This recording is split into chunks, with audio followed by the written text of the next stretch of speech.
Ahí estamos. Esperen que yo estoy viendo más cosas que ustedes. Las barritas son bastante molestas. Bueno, ahí estamos. Bueno, esto que queda ahí. Entonces, por un lado, voy a abrir Si quieres acá. las puedes sacar, profe.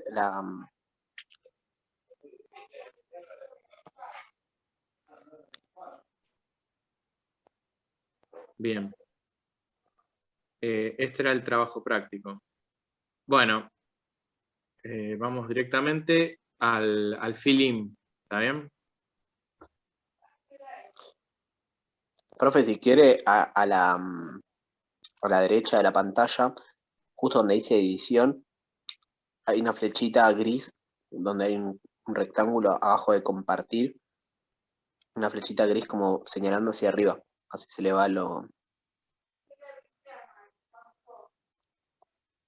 va la barra de arriba. Excelente tu ayuda. Ahí lo pasé y me facilitó un montón. Bien, fantástico. Muchas gracias. Entonces la respuesta de una dice, en principio sirve fundamentalmente para determinar el valor en aduana de una mercancía dada, para pagar el tributo pertinente. Esto, chicos, siempre es lo mismo. Es decir, nosotros en líneas generales tratamos de usar un léxico determinado que siempre ayuda y da una cierta prestancia, pero por ejemplo acá, si ponen valor, es muy obvio que no le pueden pifiar en eso, pero si ponen acá, en vez de pagar para determinar el tributo pertinente, bueno, no va a estar mal, no es, tiene fines estadísticos, no se me ocurre un sinónimo ahora de estadístico, pero si es una palabra, es decir, si es un sinónimo, no va a estar mal. Se entiende que esto es más que nada para formar el vocabulario, repasar la parte histórica. Yo les había prometido que le iba a dar un apunte del tema de la noción positiva del valor, y bueno, acá lo tienen plasmado en el ejercicio, ¿no? Porque prácticamente ahora cuando avanzamos van a ver que no tienen prácticamente que completar mucho en lo que refiere a esa parte específica.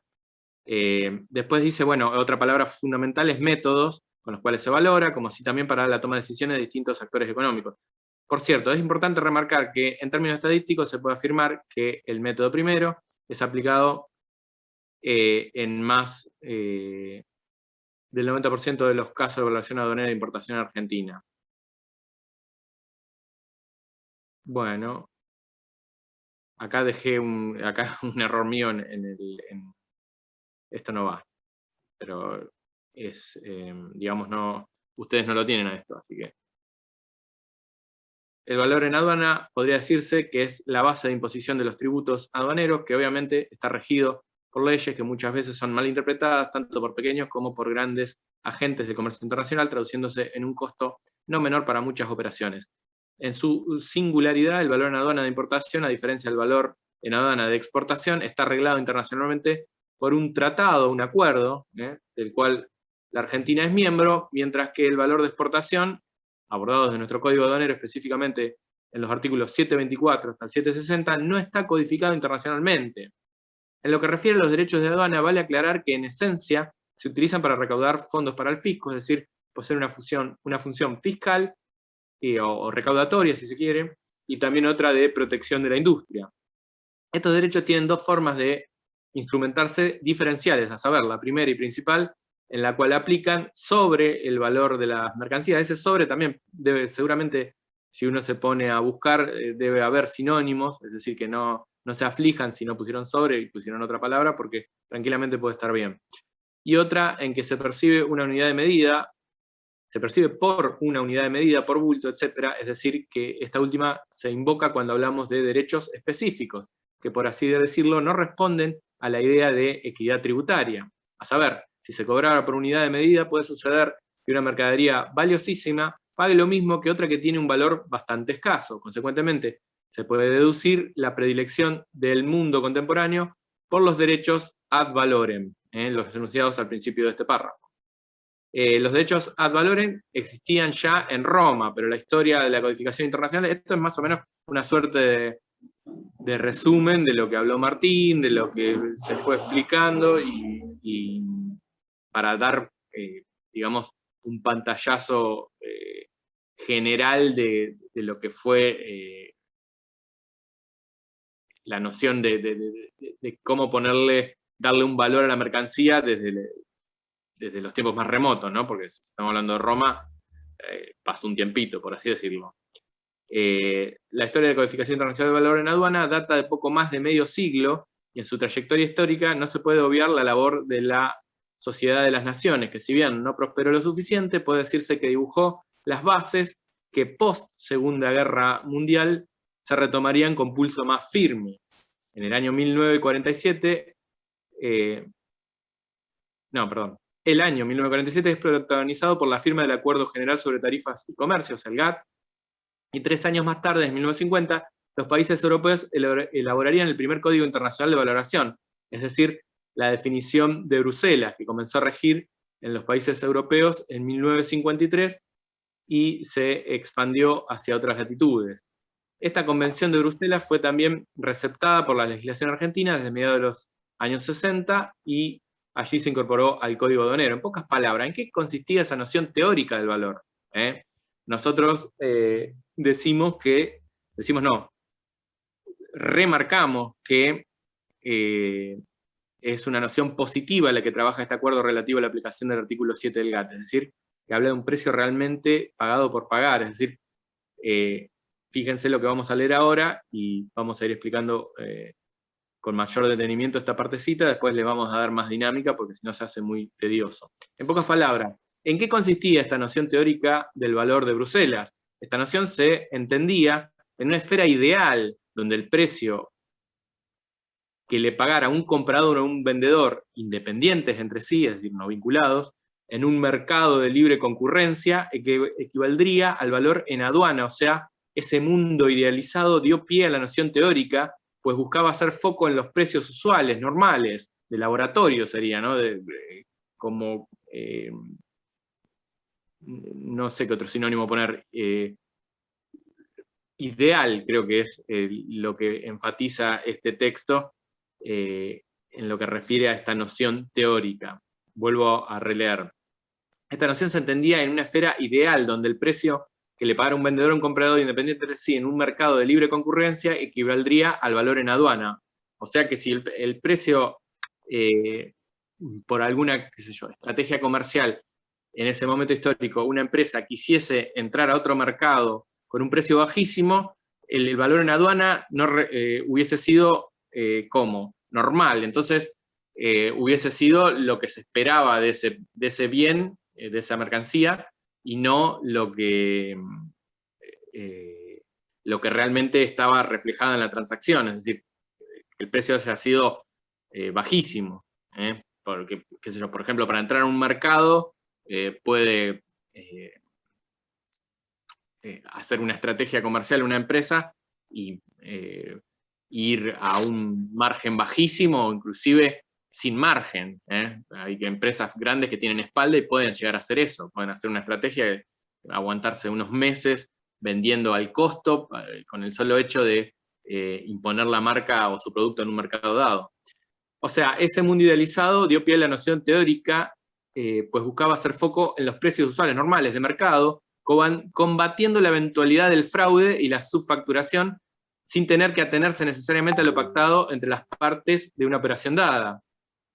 Esta noción de valor se gesta en un contexto, es decir, estamos hablando de 1953,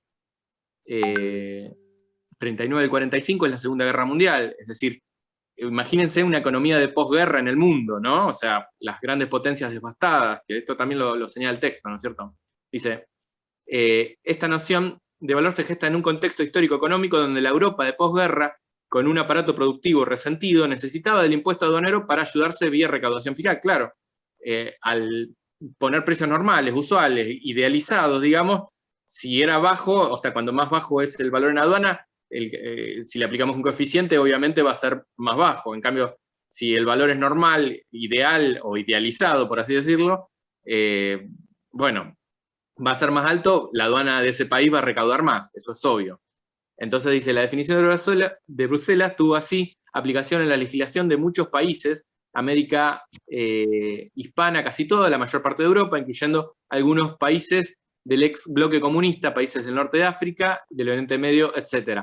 Ahora bien, con el transcurso de los años, con mayor precisión, a mediados de los años 70, esta noción de Bruselas de valor en aduana no le servía a los mismos países industrializados europeos que la habían prohijado, o sea, los mismos que pujaron en un momento histórico dado, es decir, posguerra, post-segunda guerra mundial, ahora estaban, digamos, en la vereda de enfrente diciendo, no me sirve, ahora crecimos, tenemos potencia exportadora, tenemos una producción masiva, tenemos economías de escala y podemos y queremos meternos en otros mercados. Entonces, con esta noción de valor siempre vamos a estar condenados a que el derecho de importación nos juegue en contra, digamos, ¿no? ¿Se entiende eso? Una consulta. Sí. Hablando de derecho de importación, ¿por qué, Sí. digamos nosotros, para poder presentar una mercadería en la aduana, y cómo podemos discriminar los ajustes que son no remunerativos, e inclusive algunos países los incluyen y en otros países no lo incluyen según los tratados? Pero ese es el problema, el precio de la mercadería en la aduana, la transacción. ¿Qué artículo tendríamos que leer nosotros para poder interpretar esos ajustes? El 8, pero lo que pasa es que nosotros tenemos un sistema de enseñanza-aprendizaje que lo tenemos estructurado prácticamente en base al mismo lineamiento del acuerdo, por eso no nos gusta ir adelantando temas, o sea, lo que damos es respuestas cortas para que ya quede una noción, pero no me puedo, o sea, el artículo 8 piense que lleva... No, pero yo me refiero al precio, como usted mismo me está hablando, los precios y los tributos aduaneros.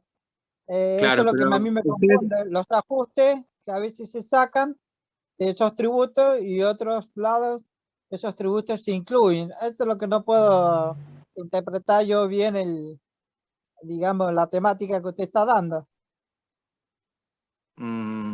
Sí, ajustes no dimos nosotros, ajustes al valor en aduana, es decir, ajustes específicamente al artículo, dentro del artículo del método 1, y serían aplicados al artículo 1, es decir, el artículo 1, como bien estuvo enseñando Martín, es el precio realmente pagado por pagar, pero a ese precio realmente pagado por pagar se le pueden hacer ajustes que van a estar taxativamente enumerados en el artículo 8. Todo esto de ajustes nosotros lo vamos a ver en las clases venideras. No podemos ahora enseñar todo junto porque realmente yo estuve pasando por todos los grupos y vi que había algunos temas no menores en la interpretación de lo que ya se enseñó, que si bien es importante... No, pero le decía que era remunerativo en alguna ocasión y a veces no lo son. Esta es la confusión que yo tengo, nada más era por esa aclaración. Está bien, ya con lo que me dijo ya está para mí suficiente. Bueno, porque si no se va a, o sea, como que no vamos a llegar, vamos a terminar muy tarde y no va a ser tan productiva la clase. Es preferible hacer poco en esto que estamos viendo, aprenderlo bien y después ir incrementando en la complejidad de los saberes. ¿Está bien? Sigo, entonces. Ahora bien, en el transcurso de los años, con mayor precisión a mediados de los años 70, esta noción de Bruselas de valor en aduana no le servía a los mismos países industrializados europeos que la habían prohijado, es decir, la habían creado y ahora ya reconfortados, recuperados de la posguerra, tenían una capacidad de producción enorme que obviamente querían maximizar beneficios, o sea, querían vender en otros mercados más y hacer más dinero, por así decirlo. Para los países en vía de desarrollo, la definición de Bruselas significó, o sea, los mismos países europeos que en un principio, digamos, a posteriori de la Segunda Guerra Mundial, buscaban esa recaudación fiscal y ese bastón que significó la noción de valor teórica, la definición de Bruselas de valor, ahora como que se querían, digamos, se querían apartar totalmente, la querían deshacer y focalizarse en esta noción que tiene ahora este acuerdo que estamos estudiando, que es el acuerdo relativo a la aplicación del artículo 7, es decir, esa noción positiva que permite que el valor en aduana sea a un precio más bajo que lo que hubiese permitido la noción de valor de Bruselas. Eso se entiende. O sea, esto por ahí hay, con el respeto debido, otras cátedras. Yo les conté que hice un curso de valoración en una universidad de acá de Argentina, y bueno, para el hombre este que daba la materia, que era el profesor, era lo mismo precio pagado que precio realmente pagado. No es lo mismo, pero ni cerca. Es casi, hay una distancia enorme, es precisamente esto que estoy explicando. Pero bueno, tampoco vamos a ahondar tanto en eso porque la idea es que sigamos avanzando, pero sí que quede claro la importancia que tiene, digamos, este artículo 1 en todas las palabritas que tiene en su composición, y sobre todo en estar realmente pagado. Pablo, ¿le hago una consulta? Sí. ¿Por qué se llama noción positiva? El positivo me hace ruido. ¿Por qué se determina así? ¿Por qué se dice? Le pusieron justamente ese nombre, no sé. Sí, a mí también me quedó con duda eso. O tiene que ver algo directamente con lo teórico. Mira, yo soy profe de inglés y de profe de historia. Te lo puedo responder porque yo eso en todo lo que estudié no vi eso. O sea, el que seguro le podemos preguntar y sabe en detalle más que yo es Martín, porque es una cosa específica seguramente lo habrá leído en algún libro específico. Pero yo lo que deduzco que viene de la noción positiva de Comte. Comte que era un positivista. Él creía, por ejemplo, en un mundo idealizado. Entonces decía, en la medida que la sociedad vaya creciendo y, digamos, vaya educándose, por ejemplo, él creía que no iba a haber más conflictos sociales, no iba a haber problemas sindicales o puja de poder, porque se iba a buscar, o sea, en la medida que transcurriera el tiempo, las sociedades iban a ser como mejores y se iba a eliminar toda, es decir, como un método, como si fuera algo, no sé, como una fórmula matemática que la aplicás y ya resolvés todos los conflictos sociales, una cosa así creía Comte. Bueno, yo pienso que esto es lo mismo. Igualmente le preguntamos a San Martín porque no tengo seguridad en eso, o sea, eso no lo sé específicamente. Lo que yo sí sé y que es taxativo es que hay una enormidad de distancia entre esa noción positiva que trae este acuerdo con la noción de Bruselas, porque la otra lo que buscaba era, digamos, un precio normal, ideal, estimado, y no te dejaba salir de eso por más que vos realmente hubieses pagado lo que declarabas, era tal mercancía y bueno, vale tanto, cuando mucho, no sé, un 5% menos, alguna cosita así, pero no Claro. mucho más. Era el precio que ellos creían en el mercado, creían. Yo era para cerrar más que nada la idea de dónde venía la noción positiva. Sí, entiendo que la noción... Sí, sí. Eso viene más que nada desde lo histórico. Yo te puedo decir que es comteano eso, de cabeza. Los positivistas, con Comte a la cabeza, es eso, la idealización de algo.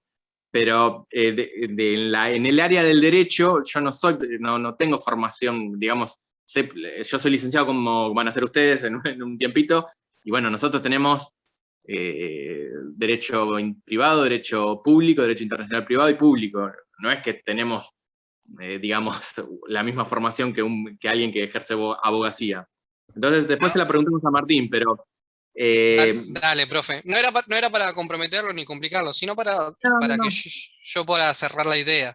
Claro, es algo ideal. Entonces, en ese término ideal no te permite lo real. Y lo real es que vos puedas, por ejemplo, pagar algo muy barato. Entonces, compras algo muy barato porque, no sé, tu exportador está convencido de que tiene que crecer en tu mercado y está dispuesto a vender al costo. Entonces, claro, cuando vos le mostrás la factura de lo que pagaste al agente aduanero, dice, no puede ser, esta mercancía vale tanto, cuando mucho te puedo aceptar un 5% abajo, listo. Eso era lo que pasaba con la noción de Bruselas.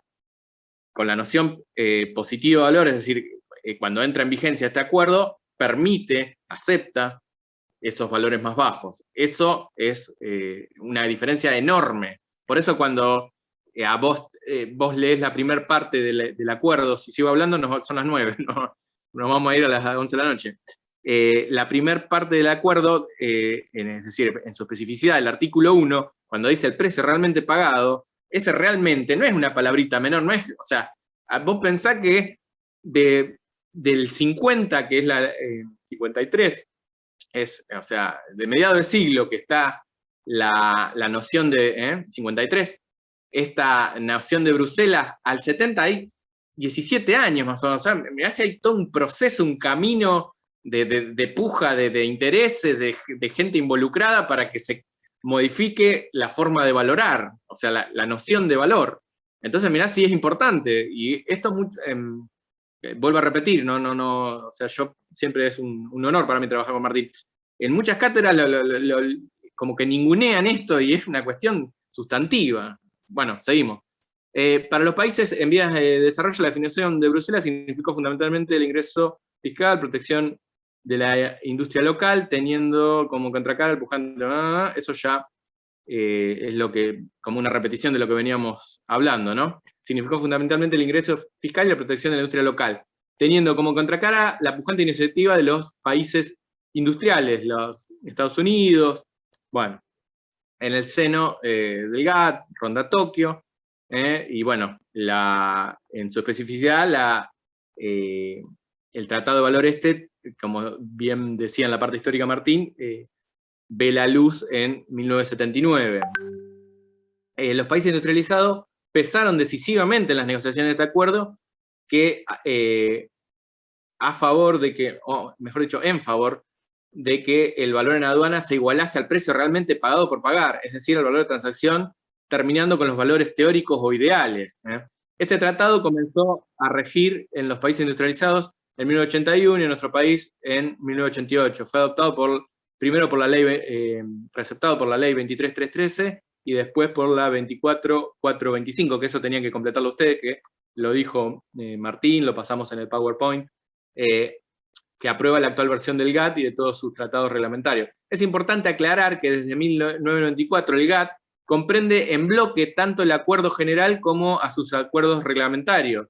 Antes, o sea, un país podía ser miembro del GATT y de alguno de esos acuerdos. Ahora en la actualidad se toma como paquete cerrado, es decir, aquel que suscribe es miembro de la Organización Mundial de Comercio, que es el organismo internacional que administra el GATT, es decir, suscribe a todo, digamos.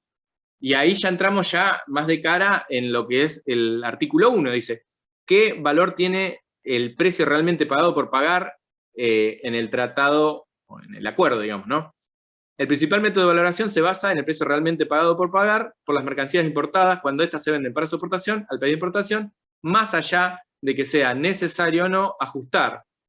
Entiéndase que desde la misma base introductoria el espíritu de esta suerte de constitución internacional propone que la valoración se haga con criterios conformes. Ahí vamos como a los objetivos y principios del acuerdo, ¿no? O sea, de ahí tenían que rescatar para confeccionar correctamente este filín. Propone que la valoración se haga con criterios conformes con la realidad comercial, donde prevalezca la sencillez, la neutralidad, la uniformidad y la equidad de cara al impedimento de cualquier tipo de valoración arbitraria. Entonces, eso también, equidad, tranquilamente se le puede poner un sinónimo, pero el tema es que no sea un antónimo, o sea, no pueden poner, qué sé yo, y la desigualdad, o la, no sé, algún otro antónimo que sea contrario a eso.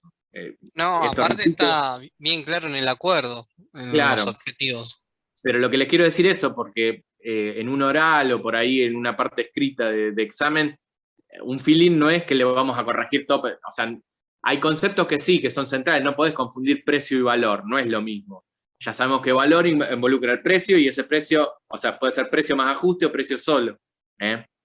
Es como el concepto es más grande, valor. Pero estas palabras sí, uniformidad, neutralidad, o sea, aunque sea más o menos parecido, está bien. No va a cambiar, no es que va a estar mal. Entonces, el primer y más importante método de valoración es precisamente el del valor de transacción. Apuro un poquito porque si no se va pasando mucho la hora. El precio realmente pagado por pagar por las mercancías importadas. Solo cuando por algún motivo no se pueda valorar la mercancía importada por su valor de transacción, se intentará valorar por el resto de los métodos. O sea, lo que decíamos constantemente y no nos cansamos de repetir. Uno lo que hace es agotar instancias, o sea, intenta de todas las maneras posibles, aplicar el método 1. Si resulta que no se puede aplicar, bueno, ahí recién intentamos aplicar el método 2. ¿Está bien? Acá me quedó, claro, es un desastre porque el tema este de que anda mal Zoom me desconfigura todas las clases cada vez que quiero. O sea, yo tengo preparada una clase con tiempos, con una determinada coyuntura y bueno, esto anda mal, entonces entro a toquetear y a veces toqueteo mal y acá me quedó una respuesta inconclusa, pero la hacemos juntos. Dice, vamos al otro, al que no está resuelto. Ah, no, este es resuelto. Este es resuelto. Este es el otro, ahí estamos. Vamos por acá. Bueno.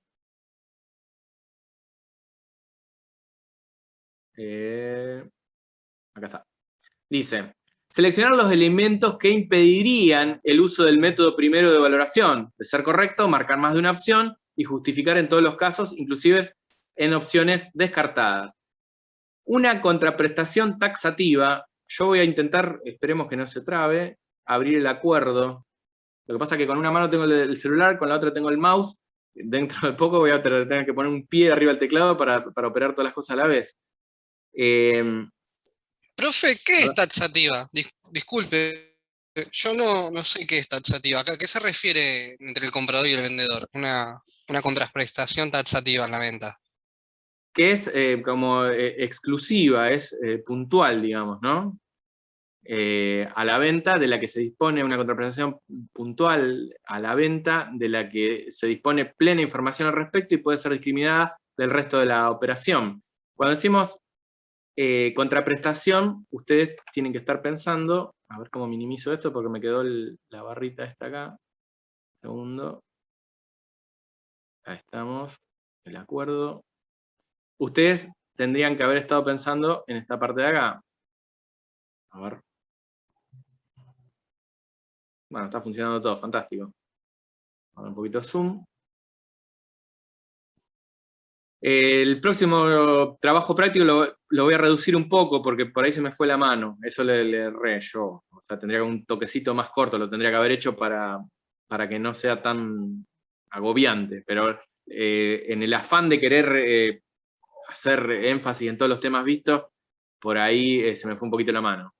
Pero igualmente yo corregimos, así no hayan hecho, y encima después yo les paso las respuestas por plataforma. Igualmente asumo que están tomando nota, así que no. Cuando dice de una condición o contraprestación, ustedes están pensando en esto de acá, ¿no es cierto? Se ubicaron acá. ¿Está bien? Sí, profe. Sí, profe. Fantástico. Ahí está. A ver, este es el resuelto. Bueno, entonces dice, taxativa a la venta de la que se dispone plena información al respecto y puede ser discriminada del resto de la operación. O sea, en este punto, el acuerdo, un segundito. Ahí está. Dice, volviendo acá, siempre que concurran las siguientes circunstancias, es decir, va a aplicar este valor en aduana que va a ser igual al valor de transacción, a ese precio realmente pago por pagar.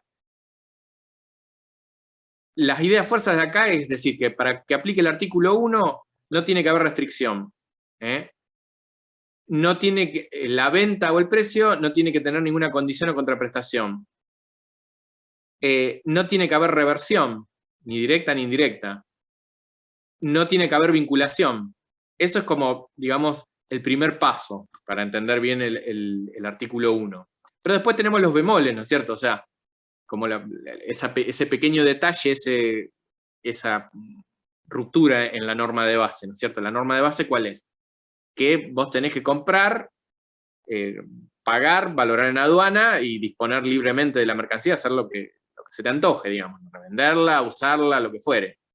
Pero acá lo que dice es, esa restricción a la cesión de utilización, cuando la imponga la ley de las autoridades, es un bemol, una alteración, o sea, una excepción al artículo.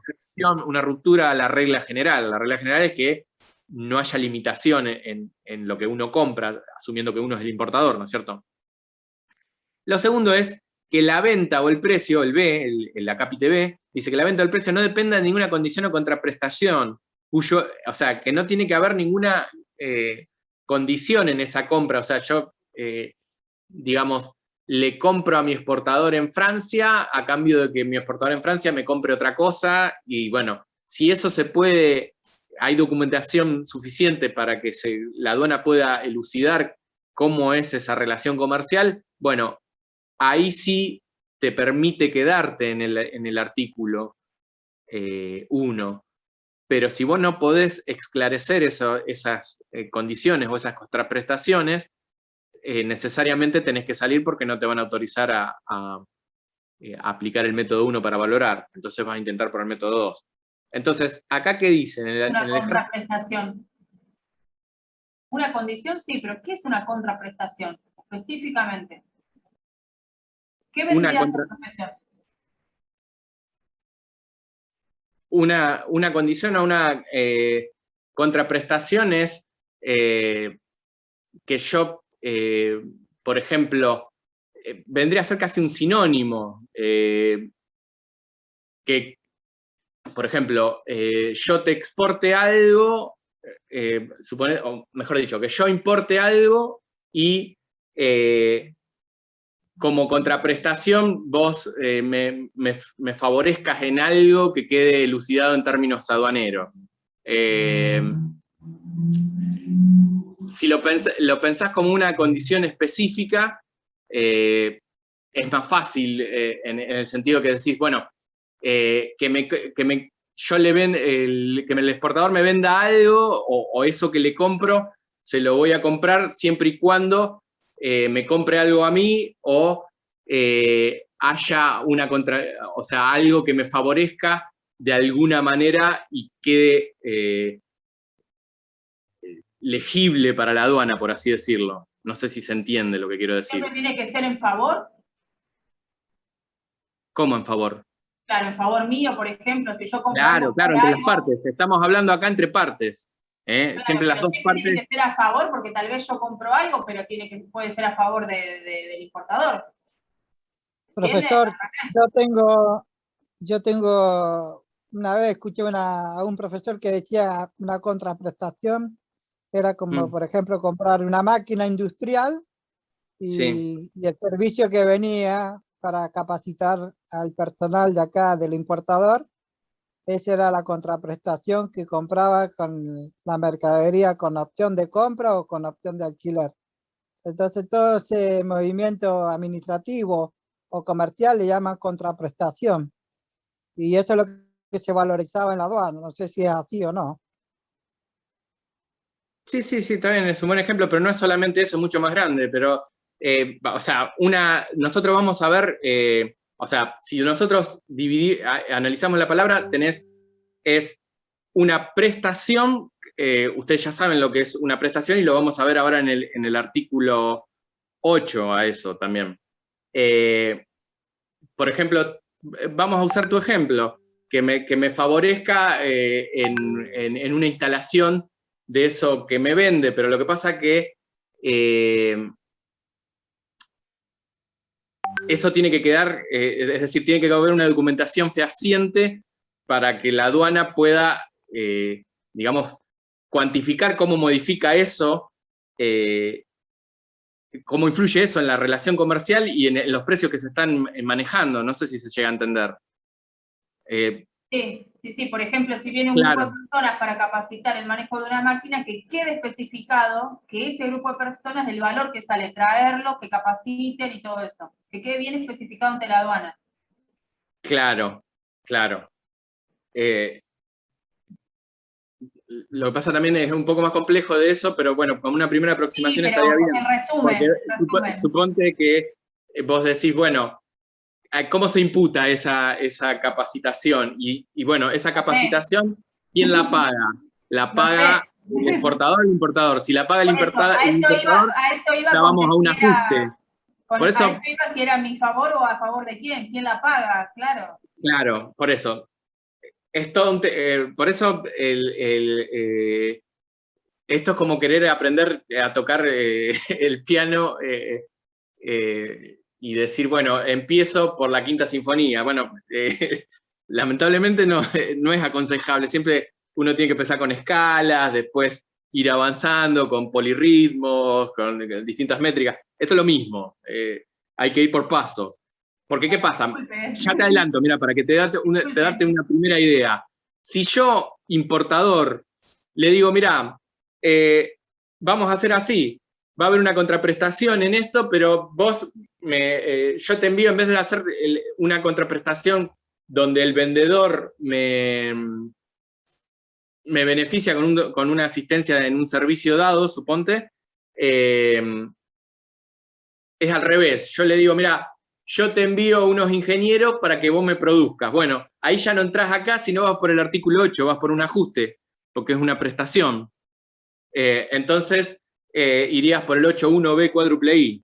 Entonces, ahí ya te cambia todo el esquema. Por eso, si bien la pregunta está buena, entrar en mucho detalle cuando recién estamos entrando a aprender el acuerdo, se complica. Yo por eso trato fíjense que estamos tratando todo el tiempo enfatizando lo central, y aún así nos cuesta, a veces hay mesas que preguntamos de vinculación y sorprendentemente hacen una mezcla entre lo que es el análisis de la circunstancia de la venta con los valores criterio, y no queda claro, por ejemplo, ahora vamos a ver en un ejercicio específico que se hizo para combatir esa nebulosa de desconocimiento que se forma en base a los valores criterios, porque a la vinculación específicamente, pero en su especificidad con los valores criterios, que siempre como que preguntamos, son muy parecidas, o sea, hacemos énfasis en lo central, en lo estructural del acuerdo siempre en las preguntas, o sea, no los matamos, digamos, le damos cosas como, pero aún así nos suele suceder que en mesas nos pasan que le preguntamos, bueno, ¿cuáles son las dos vías que, tomando como dado que la vinculación existe, qué hace la aduana? O sea, ¿qué hace la aduana el importador? ¿Cuáles son las dos vías que tiene para hacer seguir en el método 1? Y bueno, la respuesta es obviamente ir o por el análisis de la circunstancia de la venta o por el 1.2b, es decir, por comparación con valores criterios. Entonces ahora en el ejercicio, en el 3A, en el 3B o 3A, ahora nos fijamos, tienen un caso específico que los ayuda a pensar y replantearse eso. Pero lo que te quiero decir yo es esto: cuando uno entra en el detalle y no tiene claro bien lo estructural, se arma un despiole mayúsculo. Entonces, por eso nosotros tratamos siempre, fíjate que estamos enfatizando del precio realmente pagado, o sea, 4 renglones del acuerdo, fuimos y vinimos, la nota interpretativa, fuimos y vinimos, y vamos a seguir así. Ahora cuando veamos el artículo 8, también vamos a estar repasando implícitamente todo lo que vimos en el artículo 1, ¿está bien? No me detengo más porque si no se extiende mucho, chicos, ¿está bien? Después dice, bueno, esta es supuestamente la respuesta, 2D. Ah, está corrido claro, es 2, acá está la A. La A sería esto, no te saca porque es una contraprestación elucidable, artículo 1.1b, es decir, esa contraprestación, la aduana tiene documentación suficiente para hacer las imputaciones correspondientes y entender cómo se formó ese precio, qué es lo que se declara, es decir, es aceptable a efectos aduaneros, ¿está bien? Eso iría tipificado por artículo 1.1b. Después vamos al otro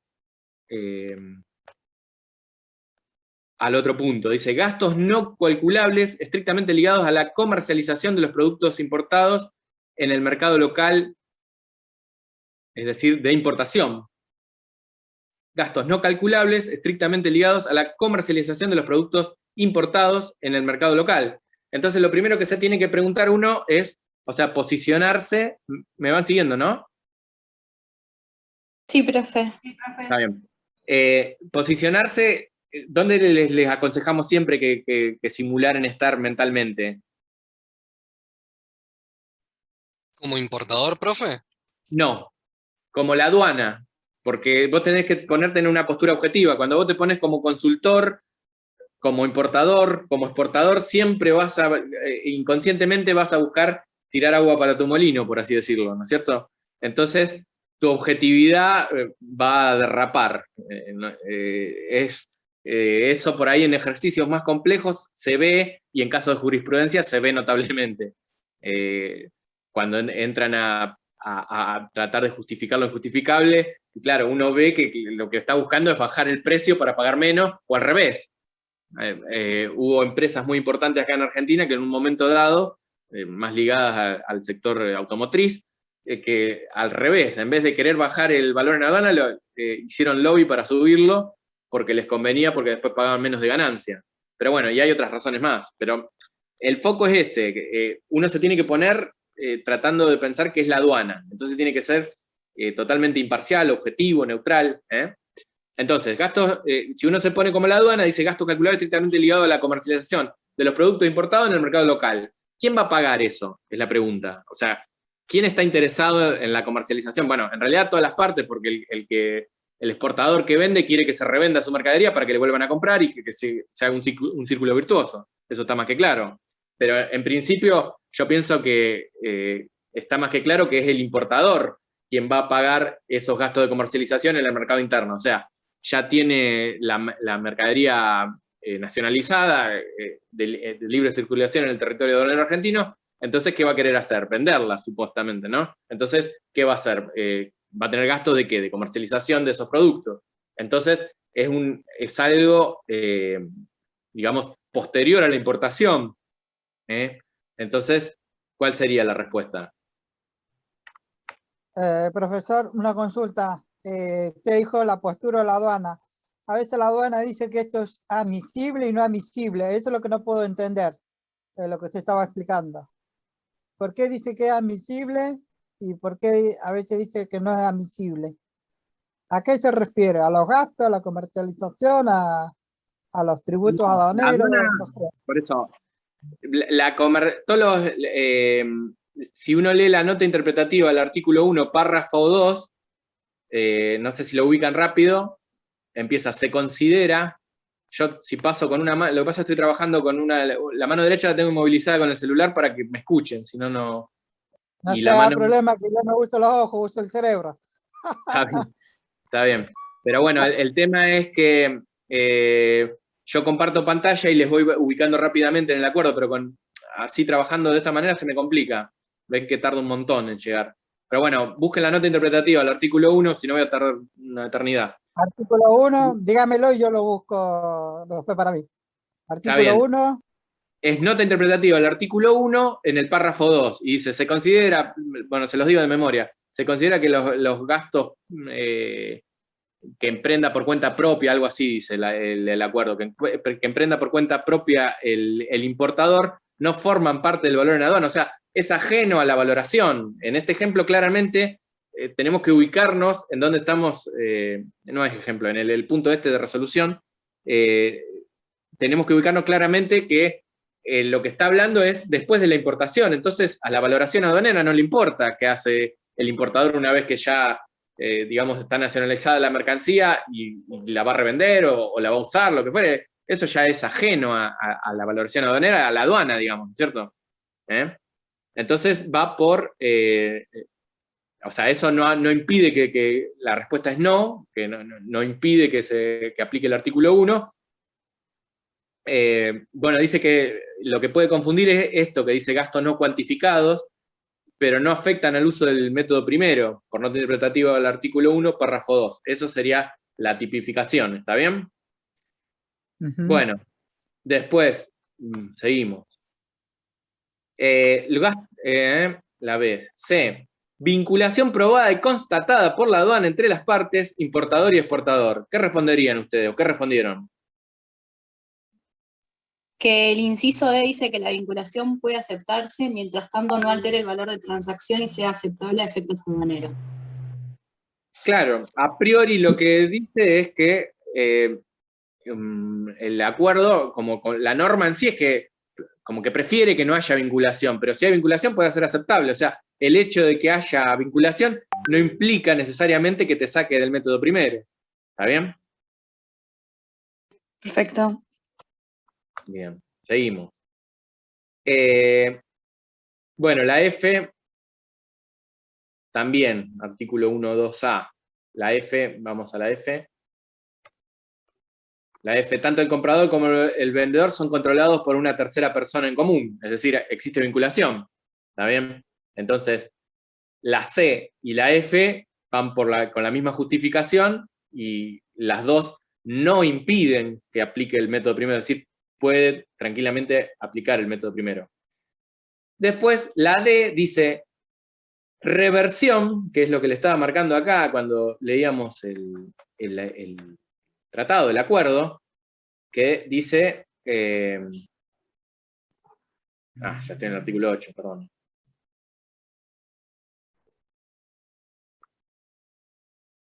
En el 1, en el artículo 1.1c, dice que no revierta ni directa ni indirectamente al vendedor parte alguna del producto de la reventa o de cualquier cesión o utilización ulteriores de las mercancías por el comprador, a menos que pueda efectuarse el debido ajuste de conformidad con lo dispuesto en el artículo 8. ¿Esto qué quiere decir? Que el ejemplo más simple que damos siempre, como para que quede bien sedimentado, es que yo importo, no sé, una máquina para hacer calzado y no solamente le pago la máquina o le pago una parte de la máquina, o sea, me hace un precio determinado por esa especial, llamémosle, por esa máquina, porque yo con cada calzado que produzco, con cada par, le revierto un porcentaje, no sé, $2, pongan. Entonces, si eso se puede establecer claramente y la aduana tiene la documentación, o sea, el importador le da todos los datos suficientes para que la aduana pueda establecer bien cuánto vale esa máquina, porque supónganse que una máquina, no sé, qué sé yo, una overlock buena, no, pero overlock no se usa para calzado, pero bueno, supongan que hacemos prendas y hacemos jean, entonces usamos una overlock industrial que tiene, no sé, 25 años de vida útil. Entonces, se calcula cuánto va a producir y en la medida que va produciendo y revirtiendo ese importador,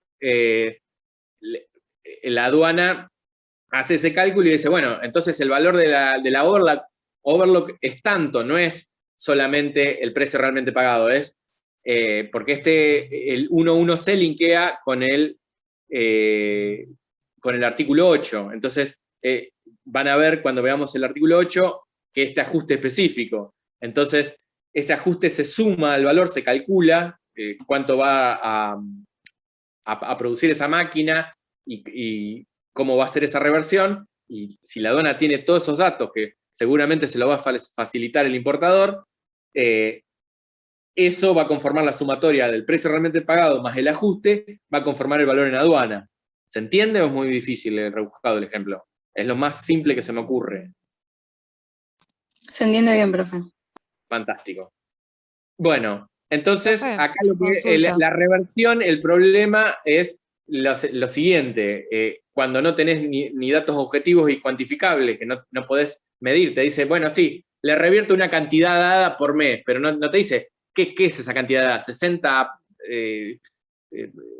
no sé, un yin por cada 60, $2 cada 2 yin, $1 por yin, y cuánto producís. O sea, si no hay un elemento central esclarecedor y documentación que pruebe eso, bueno, no se puede valorar por el artículo 1 porque no se puede ajustar, porque claro, seguramente o muy probablemente el precio que declara este importador dice, bueno, la overlock, suponete que lo común es que por ese tipo de máquina, por ser industrial, por ser de última generación, y etcétera, etcétera, etcétera, se pague, no sé, $50.000.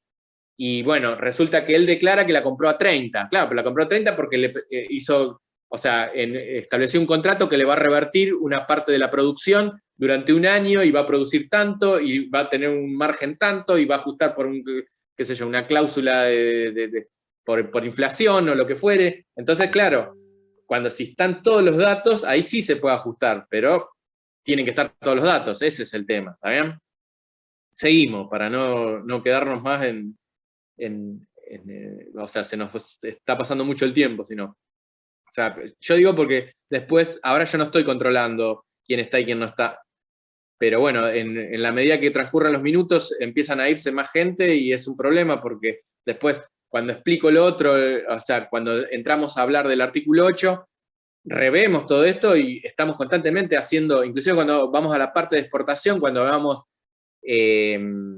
lo que es el 748, las bases supletorias, vamos a estar contrastando y reviendo cómo sirvió la parte de importación para entender la parte de exportación. Está muy bueno el acuerdo, aunque, o sea, está todo muy relacionado. No los apabullo más con tanto hablar. Tenemos el Sesión Internacional Ad Honorem de Mercadería para una Red Solidaria Argentina. Yo entré a un aula específica y estaban con duda los chicos de qué significaba Sesión Internacional Ad Honorem. Es como un regalo, digamos, regalo de mercadería a una red solidaria. Entonces, si es un regalo, no hay venta internacional. Entonces, si no hay venta internacional, ¿qué no hay? Aplicación del artículo 1, del método 1, ¿está bien? Entonces, eso, digamos, lo pueden justificar. Bueno, acá dice en la D, artículo 1.1c, y en la E puesto que no existe venta internacional. O sea, la E no hay venta internacional, lo que podían tipificar, o sea, es por artículo 1, porque el artículo 1 está diciendo que tiene que haber una venta internacional. La tipificación de la respuesta, digo. Y además, podrían, como cuestión adicional, podrían haber puesto la opinión consultiva 1.1, que daba todos los ejemplos de cuándo no hay venta internacional. No todos los ejemplos, algunos de los ejemplos posibles de cuándo no hay venta internacional. El 3A y el 3B... Sí. La venta internacional que usted se refiere, ¿no pasa eso a veces el pago a la vista? Cuando una persona le dice, mira, comprame tal cosa, y simplemente le manda el dinero del costo de la mercadería para que lo envíe. Esa sería la venta sin, o sea, una venta sin internacional, por decir, ¿no? Del artículo 1. La verdad que no te llevo a entender el ejemplo. El pago a la vista es como si usted está en Uruguay y yo estoy en Argentina y le digo, comprame, a usted le digo, comprame los botones en Uruguay y listo, y usted me los envía, nada más. Yo le mando el dinero de la compra de los botones. Ah, sí, una transferencia, sí. Una transferencia, sí, cómo no. Sí, hay una transferencia en la propiedad de la mercadería, estamos en territorios aduaneros distintos, usted hace una transferencia, yo recibo esa transferencia. Sí, perfecto, excelente ejemplo. ¿Ese sería el artículo 1, ese? Claro, sí, eso es todo lo que venimos explicando, digamos, sí. O sea, el artículo 1 es exactamente eso, hay un precio realmente pagado por pagar, eso está claro. Es una noción positiva de valor. Entonces, esa noción, ese precio realmente pagado por pagar, ¿por qué es? Por una venta de una mercancía. Es una venta ¿de qué tipo? Internacional. ¿Y qué hay? ¿Qué existe? Una transferencia de la propiedad de esa mercancía. ¿Y qué es lo que en la venta que lleva implícito? Y bueno, que alguien entregue algo y que la contraparte le entregue dinero o la mercadería. Claro, pero bueno, ahí ya no iríamos por artículo 1 porque es un precio realmente pagado. Ya ahí intentaríamos valorar por mercancía idéntica, que es el artículo 2, que en este caso coincide con el método 2. ¿Está bien? Bueno, seguimos un poquito más. Gracias. ¿Está bien? No, por favor. Bueno, entonces, dice, esperen que voy acá está. Dice, este ejercicio, les repito, fue pensado específicamente para trabajar un error, digamos, casi cadencioso.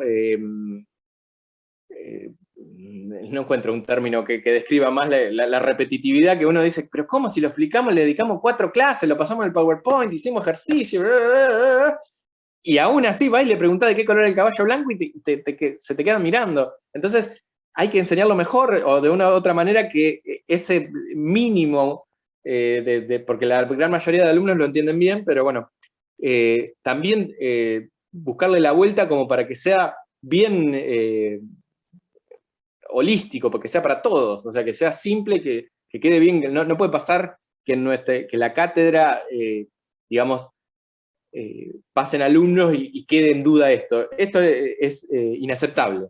Entonces, vinculación, cuando hablamos de vinculación, bueno, por sí sola, o sea, a priori el acuerdo te dice que no tiene que haber, pero el hecho de que haya no te saca por sí sola del método 1, digamos, de que valores por el precio realmente pagado por pagar. Entonces, esa vinculación vos la tenés que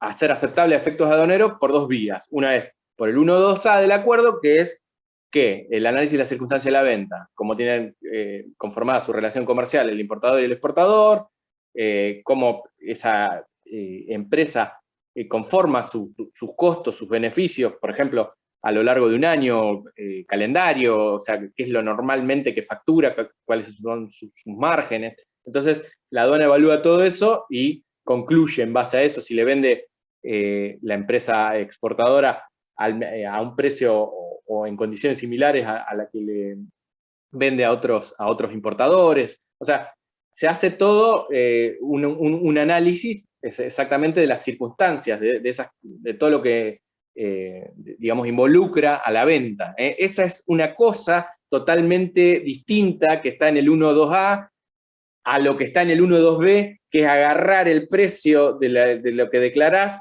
y compararlo con otros precios de mercancías idénticas o similares que fueron valoradas en un momento histórico determinado por el artículo 1, 5 o 6, que son valores criterios, que son de comparación, o sea, nunca sustituís, no utilizás un valor criterio para sustituir, y si utilizás un valor criterio para sustituir, ya no estás en el método 1, estás en el método 2, ¿entendés? O sea, eso, no sé, nos hemos recansado de explicarlo, de dar ejercicios, de ir y volver, y en el examen intermedio, ahora vamos a hacer un coloquio, y aún así nos pasa que a veces que decimos, pero ¿cómo es posible? Y sí.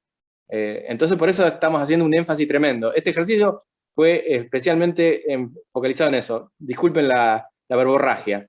La aduana valora la mercancía importada aplicando el artículo 1.2a del acuerdo relativo a la aplicación del artículo 7 del GATT, razón por la cual reemplazó el valor declarado por el importador. Entonces ya este punto de inflexión, cuando vos reemplazás lo que declara, cuando vos aduana reemplazás lo que declara el importador, quiere decir que no vas por el precio realmente pagado o por pagar, o sea, lo que declaró el importador en su hoja de valor. Es decir, no vas por el método 1, porque estás reemplazando. Entonces ya estás hablando de que aplicaste o el método 2, o el método 3, u otro método, ¿está bien? Entonces, acá ya hay un punto de partida, ¿no es cierto? Entonces dice, la aduana valoró la mercancía importada aplicando el artículo 1.2. No, nunca pudo haber aplicado el artículo 1 directamente. Ya no hablemos ni del 2, ni del A, ni del B, ni de nada. El artículo 1 no se puede aplicar si vos estás reemplazando lo que declara el importador. Eso es ya el punto de inflexión. ¿Se entiende? ¿Hay dudas? Sí, profe. Yo justifiqué basándome en el artículo 1.2, 2A, el mismo. O sea, si vos me voy al texto, dice que tiene que ser aceptable a efecto aduanero. Acá la aduana acepta que hay vinculación, reconoce que hay vinculación, pero como no lo aceptó porque lo cambió, yo solamente me centré en esa parte del artículo.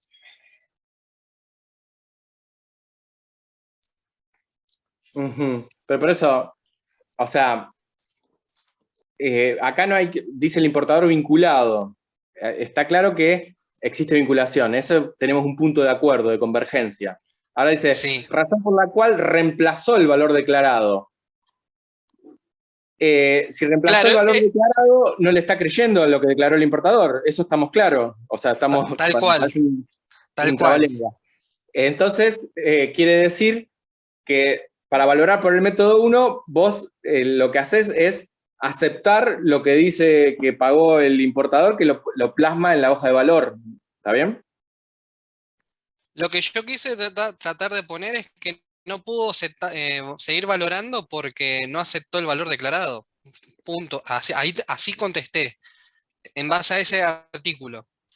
No pensé que seguías con los valores criterios. Está mal la respuesta que yo. Puede ser con el artículo en realidad 15 que se justifique, profesor, porque si ya reconoce la vinculación y reemplazó el valor, es que algo de la vinculación se cumple. No, es que está diciendo que no se puede reemplazar el valor. Se compara. Igual eso de reemplazar, yo también lo vi por el lado de que el artículo en el inciso C solamente habla de los valores criterios que no pueden reemplazarse, pero se refiere al B, y acá habla del 1, 2A. Claro, bueno, está hecho el trabalenguas que dije. Va por el análisis de las circunstancias de la venta, o sea, te dice, se valoró aplicando, vos tenés que poner verdadero o falso, ¿no? Y justificar. Se valoró aplicando el artículo 1, te dice, vamos a hacerlo más simple, ¿no? Y después te dice, razón por la cual la aduana reemplazó el valor declarado por el importador vinculado, por el importador. Ahí ya es descalificante, porque ¿cómo? Es falso, porque si vos me decís que aplicás el artículo 1, vos me creés, yo soy el importador, ustedes son la aduana. Ustedes me dicen, mira, está bien, vas por el método primero, por el artículo 1.2 específicamente. Fantástico. Bueno, yo digo que este mouse que compré acá a la vuelta, que tiene una lucecita hermosa, no, acá a la vuelta no, porque sería una venta local, que lo compré en Uruguay, me salió, o en Francia, un poquito más lejos, me salió €1. Bueno, y acá vos me decís, está bien, yo analizo, o sea, ¿qué dice la aduana acá? Dice, aplicando el artículo 1.2a. Entonces, yo lector ingenuo, ¿qué digo? Bueno, analicé las circunstancias de la venta, cómo tengo conformada mi relación comercial con el exportador, bla, bla, bla, bla, bla, bla. Digo, fantástico, entonces me aceptás lo que yo declaro en mi hoja de valor. No, me dice la aduana, razón por la cual yo te reemplazo lo que vos declarás. Entonces no me estás es decir, no estoy aplicando el artículo 1 si me reemplazas para que aplique porque el artículo 1. Claro. no está valorando por el precio realmente pagado por pagar, sino por uno que está sustituyendo. Esa es la justificación. Claro. Por eso lo saca del artículo 1. Claro.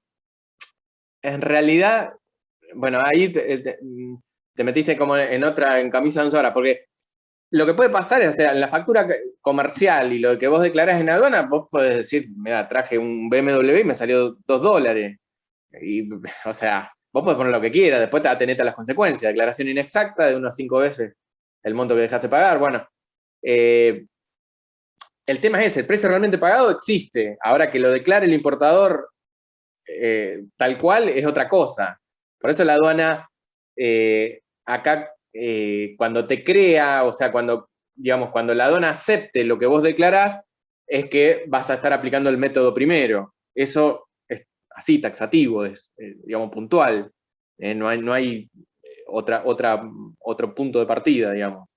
Si no acepta lo que vos declarás, vas a ir a otro método. Eso es lo de base. Entonces, ahí ya a priori ya tenés descartada o sea, la respuesta es falsa, no cabe duda.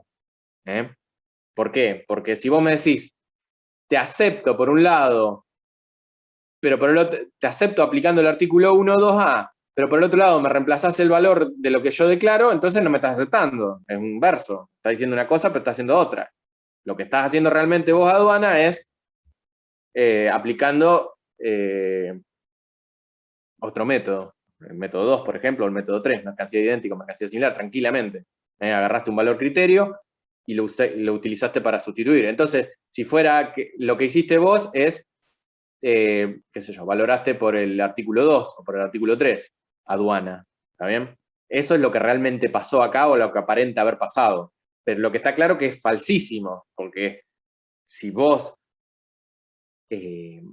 aceptaras lo que yo declaro, no cabe duda de que vamos por el artículo 1, por el método 1.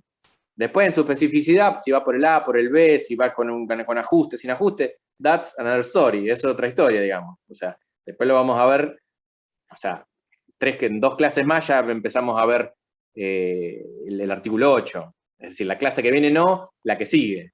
La clase que viene porque no tenemos. Profe, una última Sí. consulta. A mí lo Sí. que me hace ruido es lo del inciso C del artículo, del párrafo 2 del artículo 1, porque solamente dice los criterios enunciados en el apartado B y ahí habla de la sustitución.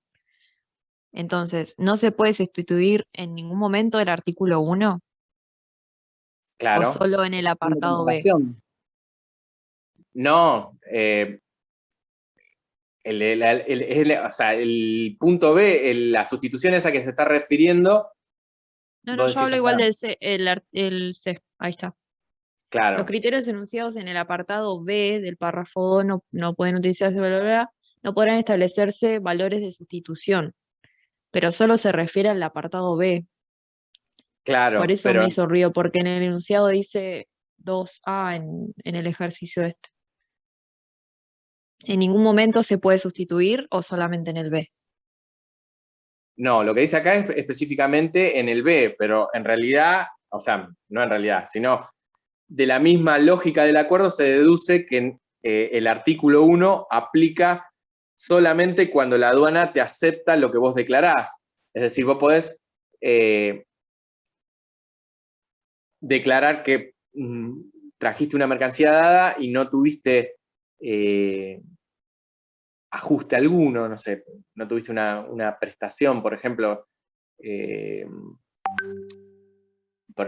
Yo produzco, vamos a ir con los jeans, produzco jeans, entonces importo tela de jean y yo le digo a mi proveedor exportador en Italia, deja que yo te mando un líquido especial para que le pongas a la tela que me envías, entonces es un insumo que se incorpora y es en realidad la tela que me envía el italiano tendría que valer $20, pero me la envía a $18. ¿Por qué? Porque yo le estoy dando $2 con el líquido ese que le envío para que le ponga la tela para que quede más suavecito el jean, suponte, ¿no?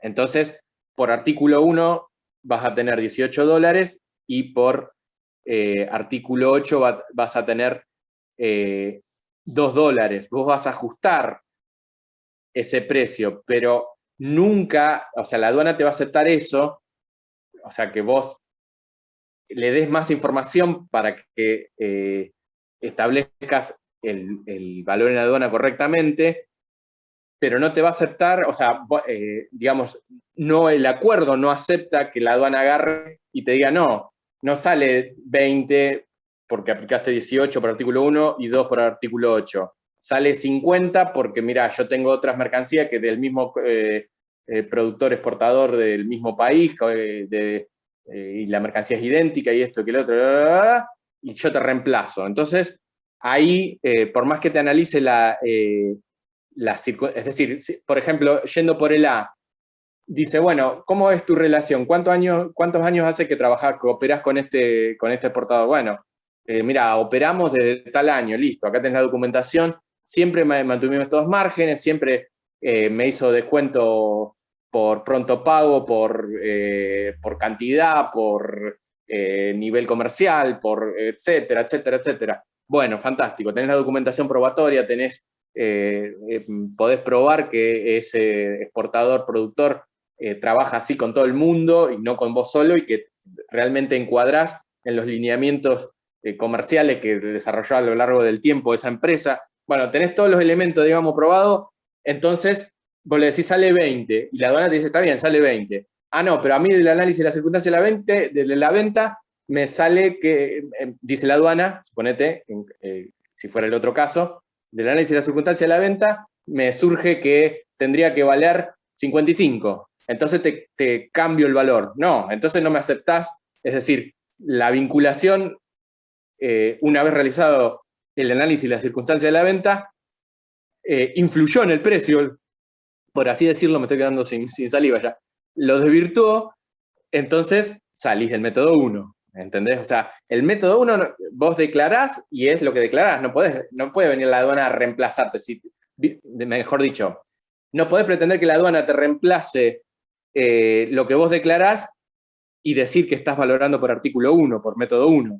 Lo que está pasando ahí claramente es que o vio un valor criterio, o vio un montón de valores criterio, analizó un montón de cuestiones más y dice, no, este muchacho está declarando cualquier cosa. Entonces, no, por el método 1, por lo que declara, es un disparate, por más que parezca Sí, serio. se entiende, profe. Está, perdón, lo que pasa es que me posesiono, tratando de que me entiendan bien y se me va un poquito la hora, ya son casi las 10. Bueno, por eso no quería... Este método es complicado, aunque parezca simple, es re importante y es recontra abarcativo. Entonces, en la 3A, no sé si quedó claro que no, digamos, esto de acá, dice, por la cual reemplazó el valor declarado, ya es descalificante, o sea, ya no podés hablar más de artículo 1 o de método 1, ¿está bien? Ya no es que vas a hablar de 1, 2A, 1, 2B, 1, 1C, no podés hablar de artículo 1 porque lo que vos estás hablando es que el valor de la aduana es el precio realmente pagado por pagar que vos declaraste y la aduana no te está creyendo, ya sea por análisis de la circunstancia de la venta, por comparación con el valor criterio, no te está creyendo, entonces te está reemplazando lo que vos decís, entonces no aplica, ¿está bien? Después dice, los valores criterios, esto es facilísima, surgen de venta entre partes vinculadas que fueron aprobados por la aduana en un momento histórico dado por los artículos 1, 5 y 6. Es la respuesta correcta, ¿está bien? Que eso está acá. Claro, esto está acá, ¿ves? Este es el acápite 1, 2B I, 1, 2B doble I y 1, 2B triple I. Esa es la tipificación que iría acá, ¿está bien? Yo igual después se los paso esto, lo que pasa que, les vuelvo a repetir, me descontra complicó el tema este de que no ande Zoom, porque yo planifico una cosa y así se complica. Bien. El ejercicio práctico, o más, mejor dicho, el que tiene números, porque lo otro también es práctico. Acá lo que tenían que hacer, bueno, llenar el formulario, que está hecho sumamente simple, como para no complicar nada, tienen que poner las fechas acá, creo que todo el mundo puso CIF acá, puso la fecha de la factura acá y la fecha de registro acá, el vendedor y el comprador es más que simple, es decir, es una primera aproximación al llenado de hoja de valor, o sea, no pretendía hacer otra cosa. La cuestión de acá central es estar atento a qué es lo importante, qué es lo estructural, que no te confundan todas las palabras y todos los conceptos que uno de paso te incentiva a releer, ¿no es cierto? A comienzos del año 2021, la empresa Robiarte, radicada en Argentina, realiza una compra internacional Incoterm CIF a la empresa proveedora Silvao de Brasil. Entonces ya tenemos claramente acá un exportador y un importador, el importador Robiarte y un exportador brasilero que se llama Silvao. Siendo pertinente especificar que el dueño de dicha compañía posee un 40% de las acciones sin derecho a voto de la empresa importadora. Entonces hay vinculación, ¿no es cierto? Sí. Claro, no hay vinculación porque en realidad, claro, tiene que ser con derecho a voto. Fíjate, acá lo que pasa que es, bueno, tenemos hasta las 10, chicos. Yo tengo al lado, profe. Eso no me acuerdo, no me acordaba. Tenemos hasta las 10 nada más, es de 6 a 10. Así que vamos a apurar un poquitito, porque se corta Zoom, está programado eso, no sé si se puede extender más, espero que se pueda. No importa, profe, dé las respuestas y listo. Yo tengo al lado el acuerdo, así que lo veo.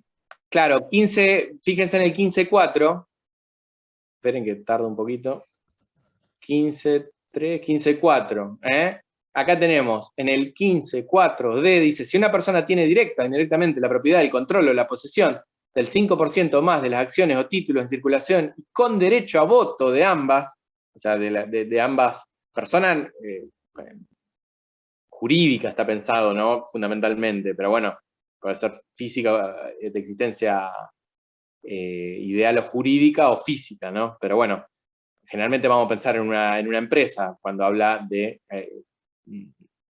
títulos o acciones en circulación y con derecho a voto. Es decir, este es el elemento diferencial, con derecho a voto. Entonces, ya acá no tenés vinculación, perdón. Acá.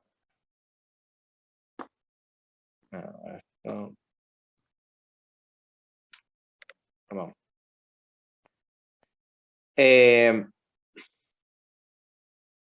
lo cerré? No. No, este no es, perdón. Ya el cansancio está jugando en contra. Acá estamos. Acá no tenés entonces, ¿dónde estaba? Acá está.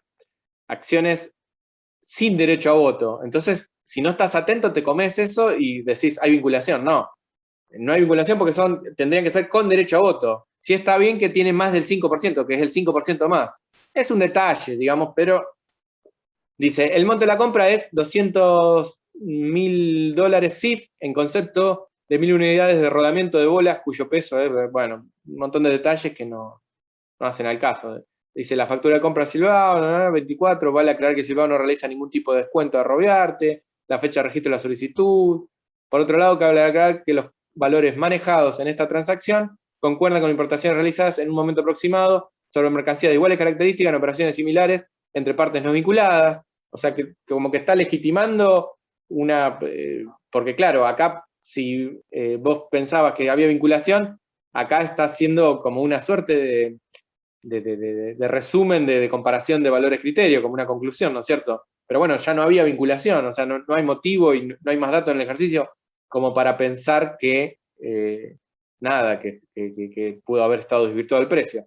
Dice, la empresa Roviarte aprovecha su cierre fiscal para saldar el 50% del total a pagar sobre esa operación con el dinero obtenido por dividendos y realiza el resto del pago por medio de una orden de pago internacional. Bueno, cómo pague no importa y de dónde saque la plata mientras sea, o sea, no... O sea, la conclusión es simple. Se valora por artículo 1 y nada, es $200.000 el valor en aduana. No hay mucho más que indagar. No sé si tienen alguna duda la clase que viene, porque si no, no vamos a llegar. A ver. Perdón, lo que pasa es que... Acá estamos. Esta. Ahí. Dice, ¿cuál de las siguientes restricciones son admitidas al momento de valorar mercancías por el artículo 1? Justifique la opción elegida y la descartada, o sea, justifica en todos los casos. Son admitidas las que fijen un área geográfica limitada para la reventa de la mercadería devenida de un acuerdo contractual entre importador y exportador. ¿Y acá qué pusieron? Esa es la única. Limitada para la reventa de la mercadería. Vos tenés en el acuerdo... ¿Dónde está el acuerdo? Acá está. Volvemos al artículo 1. Un segundito. El valor de las mercancías importadas será que no exista restricción a la cesión, salvo que limiten el territorio geográfico donde pueden revenderse las mercancías. ¿Es una restricción aceptable o no aceptable? Es una limitación geográfica de reventa. ¿Qué dice? El 5A, 11A, está bien. Doble I. 11A doble I es este, ¿está bien? Ese. Está bien. Entonces, ¿cómo dice el ejercicio? ¿Cómo dice el ejercicio? Dice, ¿cuál de las siguientes restricciones son admitidas? Bueno, la A es admitida. ¿Por qué? Porque te dice que podés, es una restricción que vos tenés, suponete, el ejemplo que damos siempre es con los automóviles o un reventa de algún producto específico que te dice, bueno, vos tenés el cordón norte de la provincia o de Cava, en el cordón norte de Cava, suponete. Entonces, podés revender ahí. Y eso no digamos, es una excepción, una restricción aceptable a efectos aduaneros. Después seguimos. Esperen que me perdí. las que afectan sustancialmente el valor, o sea, las que cambian de manera abrupta el valor. Esa no es admitida, es falsa. Es falsa, ¿ves? No por artículo 1, no va por artículo 1 a triple I. Ven cómo van agarrando la mecánica y cómo cada vez vamos avanzando con mayor detenimiento, como haciendo zoom in con mayor precisión. Las exigidas por las leyes del país del exportador. ¿Qué pusieron ahí? Falso, tiene que ser del país del importador. Claro. Bueno. No está en el acuerdo, no habla de ellas del país del exportador. Y el resto no. Todas las anteriores, A y B y C, ninguna. Bueno, ese era el trabajo práctico de hoy, chicos. 10 y 2 minutos. Así que estuvimos 4 horas de clase. Yo les prometo que voy a hacerlo más sucinto los trabajos porque entre el problemita que tuvimos con Zoom, eso colaboró, pero igualmente era extenso. Y yo pienso que se cansaron bastante también, no es la idea tampoco reventarlos en una clase. Está bueno hacer énfasis, pero vamos a bajar un poquitito la cantidad, ¿está bien? Bueno. Consulta, profe. La clase que viene, ¿podemos repasar la de valores criterio? Más que nada por el ejercicio. Si puede volver a explicar o sí, estamos contra reloj. La clase que viene vos tenés 15 minutos o 20 que licúa dudas Martín. Al principio de todas las clases siguientes va a ser así siempre. Y después yo en la clase antes del coloquio paso todo el PowerPoint con más detalle, vamos a hacer más ejemplos y vamos a tratar de ser más dinámicos en el sentido de que no tenerlo 4 horas en una clase porque es mucho. O sea, yo sé que prácticamente ningún profesor está dando 4 horas de clase porque es muchísimo. ¿Está bien? Esto fue una excepción. La idea es que cuando lleguen al coloquio, lleguen con todos, digamos, los que están acá, ¿cuántos somos? Bueno, ¿ves lo que le digo? O sea, empezamos 30, somos 16 ahora. Y bueno, en las primeras clases éramos muchos más. El tema es ese, que uno se piensa a veces que bueno, dando más como que ayuda más y a veces juega en contra de eso. Por eso a veces tratamos de ir más rápido en algunas partes como para hacer énfasis en lo principal, que no se pierda lo estructural y no por ahí pateamos un poquitito las respuestas, damos una primera aproximación de respuestas y después las vamos desarrollando en las clases siguientes. Pero creo que esto quedó bastante claro, chicos. Los dejo tranquilos porque ya es un montonazo, está bien. Bueno, muchas gracias y nos estamos viendo, no la clase que viene porque es feriado, digamos es el Día del Estudiante, y sino la clase siguiente y ya vamos a estar viendo el artículo 8, preparen las preguntas que crean necesarias para licuarlas con Martín, igualmente yo después en clase también puedo responder y voy a tratar de hacer, siempre trato de hacer un breve resumen de 5 o 7 minutos de lo que vimos en la clase anterior, o del trabajo práctico, de si vi alguna cosa puntual, una respuesta que suene bastante ida de lo que es lo de base que enseñamos. ¿Está bien? Dale, profe. Muchas gracias. Listo, profe. Buenas gracias. Noches. No, por favor. Hasta luego. Chao, profe. Gracias. Chao.